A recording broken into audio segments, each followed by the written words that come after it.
Le Mörderstein se situe au pied du Gorvetsch, sur la rive gauche du Rhône, actuellement directement en bordure de la route cantonale qui traverse le bois de Finges. Il est également au sud d'une dépression en forme de croissant, ancien bras du Rhône, dont il ne reste aujourd'hui que certains étangs, dont le Schafsee. Je vais passer la parole à monsieur Michel Guéla, géoarchéologue de Delémont, qui a reçu le mandat d'études géologiques pour ce site.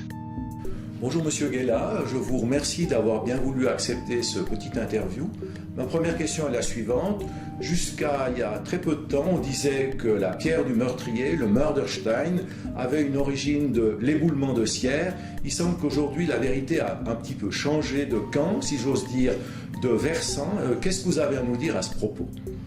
Bien, effectivement, c'est compréhensible puisqu'il y a toute une famille de blocs qui sont associés à l'éboulement de Sierre, mais les fouilles archéologiques sur ce site nous ont permis de regarder le problème d'un peu plus près et c'est très vite avéré qu'effectivement le rocher du meurtrier est constitué d'une roche qui n'appartient pas à l'éboulement de Sierre. C'est une roche qui provient donc de l'arête du Gorvetsch, ce qu'on appelle dans le jargon géologique le domaine pénique. C'est une dolomie du Trias pour aller dans le détail. Ensuite, il y a d'autres arguments, simplement ce qu'on appelle stratigraphique en géologie, c'est-à-dire simplement la position de ce bloc. L'éboulement de Sierre, il se trouve, d'après les forages autoroutiers, à plus de 10 mètres, environ 15 mètres, au-dessous du niveau où se trouve la pierre du meurtrier. La nature s'est chargée de donner raison à monsieur Guéla. Quelques jours avant l'entretien, le Nouvelliste publiait un article montrant la chute de deux grosses pierres d'environ 1 mètre cube qui traversèrent la route et vinrent se loger contre le grillage du chantier archéologique à moins de 2 mètres du rocher. Les traces sont bien visibles dans la forêt, sur la route et sur les talus. Vous m'avez donc parlé de stratigraphie appliquée à ce site. En quoi ça consiste exactement? Eh bien, la stratigraphie, en fait, c'est une image classique, mais c'est le livre, on ouvre le livre de la succession des couches de la Terre pour essayer en fait, de décrypter l'histoire de l'endroit où on se trouve. Et c'est comme ça qu'on a également procédé sur le site du Mörderstein. On a essayé de trouver les couches, de lire l'information cachée dans les couches qui se trouvent sous le bloc. Et effectivement, sous le bloc, on a trouvé un ancien sol, un sol fossile, qui traduit la présence de végétation, d'une forêt. Et heureusement pour nous, cette forêt a été incendiée, ce qui a permis d'obtenir des charbons de bois que l'on a pu dater par une méthode qui est très connue, qui est le carbone 14, ce qui nous a permis de déterminer l'âge de la dernière forêt qui était là avant le bloc. Dans notre discussion, on a dit que la matière de ce rocher était de la dolomie. Est-ce que c'est un argument assez valable pour dire que son origine, c'est le versant gauche? Oui, tout à fait, parce que les dolomies, en fait, sur le versant droit, sont très rares ou n'existent pas.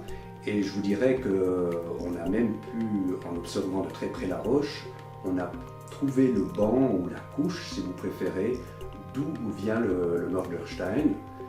Cette couche se situe donc dans le ravin qui domine le site actuellement, dans la falaise du Gorvetsch.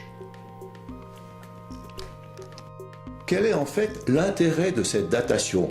Moi qui suis pas du tout dans le milieu, je me demande au fond à quoi ça sert. Qu'est-ce que vous voyez m'en dire? Évidemment, à quoi ça sert? J'entends, moi j'ai été mandaté par les archéologues et puis c'est effectivement la genèse du site. Vous ne pouviez pas avoir d'installation humaine, de troupeaux sous ce rocher avant qu'il ne soit là. Donc c'était la première question fondamentale liée à ce site archéologique, c'était finalement quand l'histoire de ce site archéologique a commencé. L'autre intérêt, c'est un des corollaires disons, de cette étude, c'est de voir à quel taux de récurrence on a des éboulements dans cette zone qui sera bientôt, disons, parcourue par l'autoroute. Le Mörderstein n'est que très partiellement visible de la route cantonale Sierre-la-Soust. On voit les portions alpha et bêta qui ne formaient autrefois qu'une seule pièce.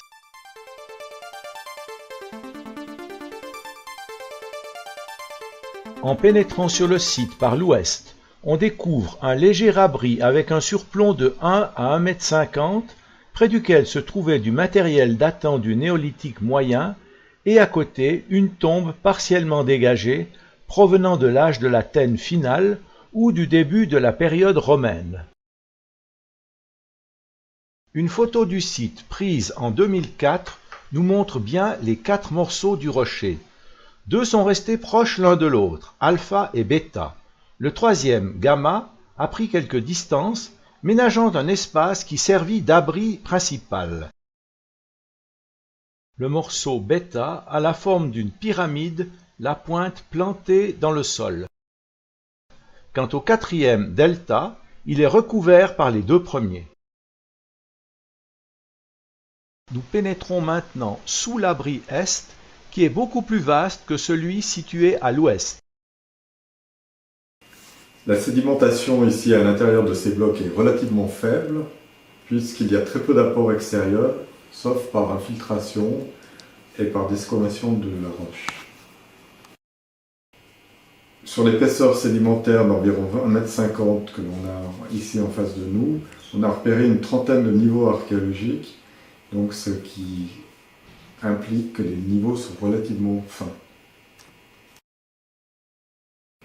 Le morceau de rocher que l'on a devant nous est le reste d'un bloc existant à la fin du XIXe siècle, comme il est attesté sur une gravure. Il a été cassé sur sa face sud lors de la construction de la route et du gazoduc.